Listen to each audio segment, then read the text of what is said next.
मैं हूं AK कश्यप और आज इसमें बात करने जा रहे हैं लगभग एक बड़ी संख्या में केंद्रीय कर्मचारी जिनकी संख्या लगभग 50 लाख के आसपास है। तो वे केंद्रीय कर्मचारियों को 8वें वेतन आयोग का एक लंबे समय से इंतजार है। लंबा समय हम इसलिए कर रहे हैं क्योंकि 1 जनवरी 2026 जो संभावित तिथि रहा था कि यहाँ से लागू हो जाएगा, लागू नहीं हो पाया।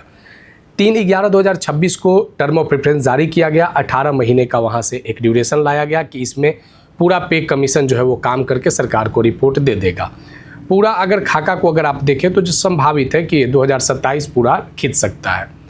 बात हम इसलिए चर्चा में लाए हैं कि राज्यसभा में एक प्रश्न किया गया है, वो प्रश्न हुआ है MSAP को लेकर, MSAP के लाभ को लेकर। सबसे पहले यहाँ पे हम लोग जानेंगे कि MSAP का लाभ का मांग जो है, डिमांड जो है वो कहाँ से आया है। तो सबसे पहले इस चीज़ को हम लोग समझेंगे। अगर आप सेंट्रल एम्प्लॉई हैं या स्टेट एम्प्लॉई हैं तो ज़रूर आप इस वीडियो को देखिएगा, क्योंकि केंद्र के तर्ज पे राज्य भी MSAP का लाभ जो है अपने एम्प्लॉयों को देता है। सबसे बड़ी बात क्या है कि ये जो MSAP का बेनिफिट जो है वो ग्रुप C और D सब को समय पर नहीं मिल पाता है, और सबसे ज़्यादा नुकसान जो है ग्रुप C और D के एम्प्लॉइयों को होता है, और उनकी संख्या भी बहुत ज़्यादा है। तो इन सारे फैक्ट्स पे यहाँ पे हम चर्चा करेंगे। अगर नए जुड़े हैं तो जरूर चैनल को सब्सक्राइब करके बेल आइकन को दबा दीजिएगा। वीडियो अच्छा लगेगा तो लाइक शेयर जरूर कीजिएगा। सुझाव अगर होगा तो कमेंट में लिखिएगा। अब यहाँ पे चर्चा करें कि MSAP के बारे में जो बातें यहाँ पे आया है, 8th पे कमीशन में भी मेमोरेंडम दिया गया है NCJCM के द्वारा, और अन्य जो कर्मचारी संगठन है उन सब ने 8th पे कमीशन में जाकर, मतलब जो आयोग जो गठित है उसमें इस बात को मेंशन किया है कि जो MSAP का लाभ अभी जो पूरे सर्विस काल में 3 बार दिया जाता है। एक दिया जाता है 10 वर्ष पे, 10 वर्ष की सेवा अवधि पे, दूसरा दिया जाता है 20 वर्ष की सेवा अवधि पे, और तीसरा दिया जाता है 30 वर्ष की सेवा अवधि पे। यानी पूरे आपके सर्विस ड्यूरेशन में 3 MSAP का लाभ मिलता है। अब यहाँ पे यही चर्चा चल रहा है कि 3 नहीं, अब 5 कर दीजिए। 5 का मतलब क्या हुआ कि आप जो 10 वर्ष पे सेवा अवधि पर जो पहली MSAP का लाभ जो दे रहे हैं वह MSAP का लाभ आप 6 वर्ष पे दे दीजिए। दूसरा MSAP का लाभ जो है वो आप 12 वर्ष पे दे दीजिए, तीसरा 18 वर्ष पे, और चौथा 24 वर्ष पे, और पाँचवा 30 वर्ष पे।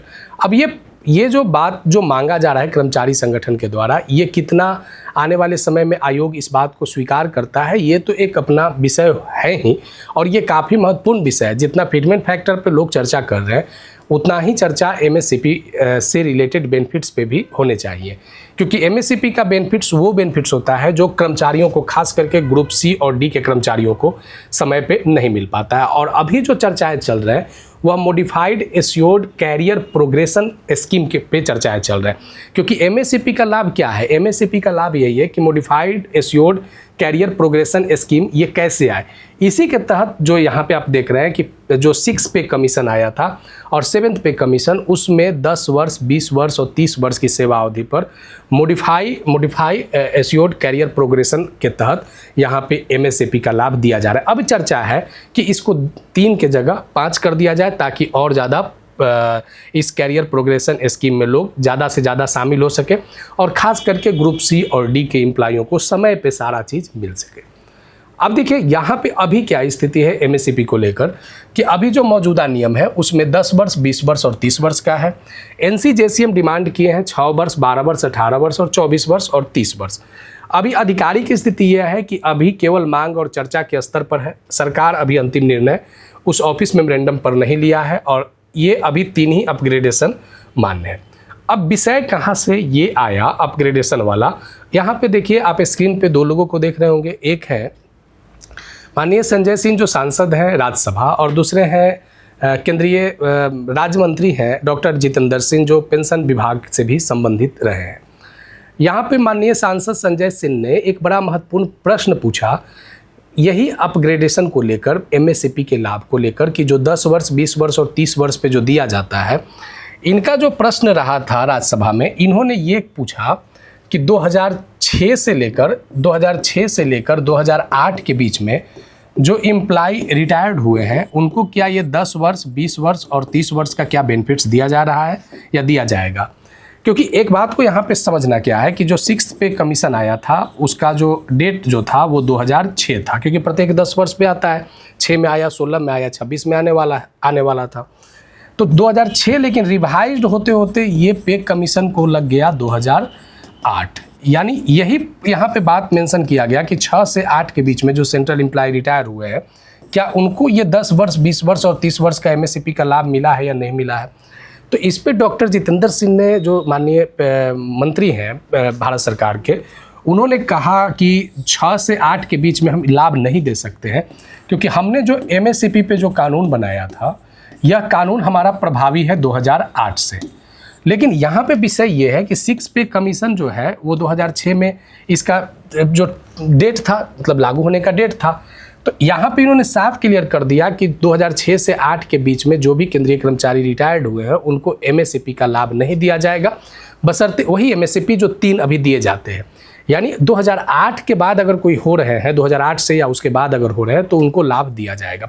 अब यहाँ पे 8वां वेतन आयोग में कहाँ पे समस्याएं देखने को मिल सकता है कि 1 जनवरी 2026 को 8वां वेतन आयोग का ये आपका लागू होने का डेट रहा था, जैसे 2006 में था। अब ये जो 3/11/2026 को टर्म ऑफ प्रेफरेंस जब जारी हुआ, टीओआर जब जारी हुआ, तो यहाँ से 18 महीने में रिपोर्ट देना है। अब पूरे अगर आप गुना भाग कर लेंगे तो ये आपका चला जाएगा 2028, क्योंकि 18 महीने का मतलब हुआ कि 2028 में तो इन कर जाएगा। सरकार इसे लागू करते करते हो सकता है कि पूरा 2028 ले न ले, एक संभावना हम ऐसा जता रहे हैं। अब यहाँ भी वही बात आ सकता है कि अगर एमएससीपी को 3 से बढ़ाकर 5 किया जाता है, और अगर 2028 में ये रिवाइज्ड होता है, प्रभावी हो, अगर रिवाइज्ड किया जाता है, तो 2026 से 28 के बीच में जो भी केंद्रीय कर्मचारी सेवानिवृत्त होंगे उनको ये 5 एमएससीपी का क्या लाभ नहीं मिल पाएगा। तो है ना, ये 8वां वेतन आयोग में एक बड़ा झटका, एमएससीपी का एक बहुत बड़ा झटका है।